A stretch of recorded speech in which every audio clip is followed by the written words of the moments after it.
जैसा कि हम सभी को पता होगा कि सभी लोग आजकल अपने अपने घर वालों के सामने ही कॉलेज आने जाने के समय मोबाइल पर बातें करना आपसे हो गई है। और आजकल इन बातों को दिल की गहराई से भी नहीं समझता है, क्योंकि कॉलेज में जाते जाते लड़के बड़े हो जाते हैं और वह अपने मन की मर्जी करने लगते हैं। इसलिए आज के इस लेख में हम लोग कॉलेज की प्यार की कहानी के बारे में जाने वाले हैं। बहुत सारे लड़के उसकी शराफत बहुत ज्यादा फायदा उठाते थे और उसे कॉलेज में बहुत ज्यादा परेशान किया करता था। एक दिन की बात है, मधु कॉलेज के गेट से कॉलेज अंदर जा ही रहे थे कि रास्ते में उसकी सीनियर लोग मिल जाते हैं। जिसके सीनियर लोग मिलते हैं नोटों को तुरंत ही अपने पास बुला लेती है, क्योंकि मूवी देखने में काफी ज्यादा चंचल और सुशील लगती थी देखने में। जैसे ही मधु अपने सीनियर के पास जाती है तो उसे मधु अपने सीनियर से कहती है कि क्या बात है बताए। उसका सीनियर कहता है क्या क्या तुम्हें ABCD लिखने आती है। तभी मधु कहती है कि अगर मुझे ABCD लिखने नहीं आती तो मैं कॉलेज में कैसे पहुंच पाती। इतना सुनते ही सीनियर लड़के और लड़कियों को बहुत ज्यादा गुस्सा आ जाती है। वह बुरा भला मधु को कहने लगते हैं।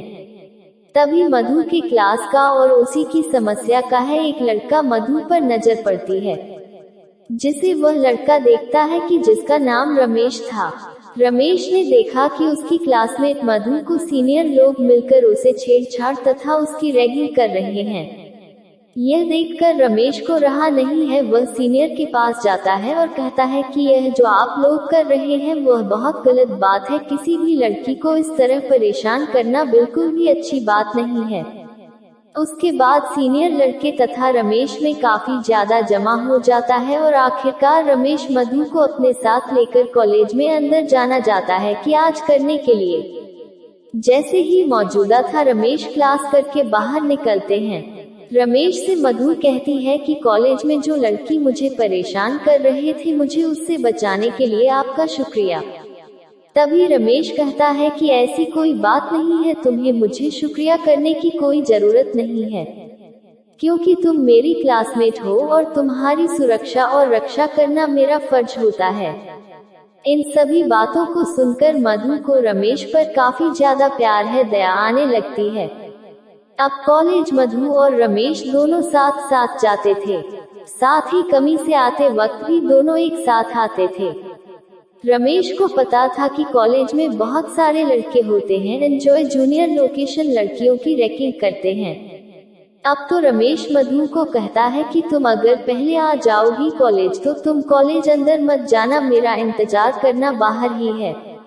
जब मैं कॉलेज जाऊंगा तो मेरे साथ अंदर चलना, फिर उसके बाद किसी को भी कॉलेज के अंदर तुम्हें कुछ भी कहने की हिम्मत नहीं होगी। दोनों ऐसा ही करते थे कि जो भी कॉलेज पहले आता था उन्हें इंतजार करना पड़ता था दूसरे के लिए है। ऐसा करते करते काफी ज्यादा दिन बीत गया था। उन दोनों ने अब प्रथम सेमेस्टर से प्रमोटेड होकर अब कॉलेज की तीसरे सेमेस्टर में पहुंच चुके थे। दोनों के एक दूसरे से मिलते मिलते 1 साल से ज्यादा हो चुके थे और दोनों आप तो अपने अपने घर में भी मोबाइल से बात किया करती थी। दोनों की काफी ज्यादा मित्रता और बेहद ही ज्यादा गहरी मित्रता कॉलेज की है समय ही हो गई थी। अब हम दोनों मिलकर मुझको ले जाते थे क्लास करने के लिए और कॉलेज दोनों प्रतिदिन आने के कारण दोनों क्लास में अच्छी रेपुटेशन पर पहुंच गए थे। दोनों को एक साथ आते जाते देख क्लास की बहुत सारे लड़के लड़कियां दोनों के बारे में बहुत ज्यादा गलत शरत बातें किया करती थी, लेकिन इन बातों से मधु को किसी भी प्रकार का कोई फर्क नहीं पड़ता था, क्योंकि मधु कहते थे कि हम दोनों सिर्फ एक अच्छी दोस्त है, वह जिसको जो सोचना है सोचने दीजिए। हम लोग कॉलेज में साथ आते हैं, साथ जाते हैं और साथ रहते हैं, हमेशा ऐसे ही रहेंगे। दुनिया वाले कुछ भी सोचे, मुझे कोई फर्क नहीं पड़ता है। जैसे ही 3 साल पुरानी वाली थी, आप सभी लोग अंतिम सेमेस्टर की पढ़ाई कर रहे थे। बधाई देने के बाद, परीक्षा देने के बाद आप सभी लोगों की छुट्टी होने वाली है, लेकिन मधु को इस बात की चिंता होने लगे थे कि बिना रमेश की दोस्ती के कारण वह एक कदम चलना तो दूर की बात है, कॉलेज आना जाना भी नहीं चाहते थे। आशीष मिश्रा का आखिरी एग्जाम हो रहा था, तभी मधु रमेश से कहती है कि मुझे तुम्हारी बिना रहने की आदत नहीं है। हम कहाँ से, कॉलेज तो बंद हो ही जाएगा, अब तो कोई क्लास करने भी कॉलेज नहीं आएगा। मुझे आपकी आदत लग गई है, मैं तुम्हारे बिना नहीं रह सकती हूँ। उसके पास रमेश करता है कि मेरा भी हाल बिल्कुल ऐसा ही है, क्योंकि हम लोग पिछले 3 सालों से एक साथ रहते हैं, एक साथ आते हैं, एक साथ जाते हैं और क्लास में एक साथ पढ़ाई करते हैं। साथ ही साथ हम लोग कॉलेज के बाहर सता घर में भी एक दूसरे से फोन पर बात करते हैं। ऐसे में कॉलेज खत्म होने के बाद आप दोनों को एक दूसरे से मिलने की तरह आने जाने का ख्वाब तो टूट ही गया था। इस बात की चिंता से दोनों बहुत ज्यादा परेशान थे। वह सोच रहे थे कि हमें किस प्रकार से एक दूसरे के साथ फिर रहने और घूमने के लिए आएंगे। लेकिन परीक्षा अंतिम चल रहे थे, परीक्षा देते देते शाम हो चुके थे।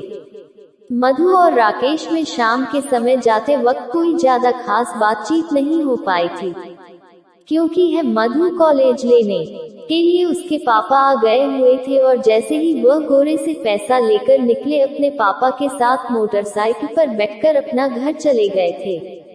घर जाते ही मधु को काफी ज्यादा अफसोस आया कि वह अपने पुराने सबसे अच्छे मित्र से कुछ बात भी नहीं कर पाई है। फिर मधु अपने घर वालों को इधर उधर जाने का इंतजार करती है। जैसे ही घर वाली रह जाते हैं, मधुर अपने कमरे में जाती है और राकेश को फोन करती है। जैसे ही फोन करती है, एक ही रिंग में राकेश फोन उठा लेता है और कहता है कि मुझे पता था तुम फोन जरूर करोगी।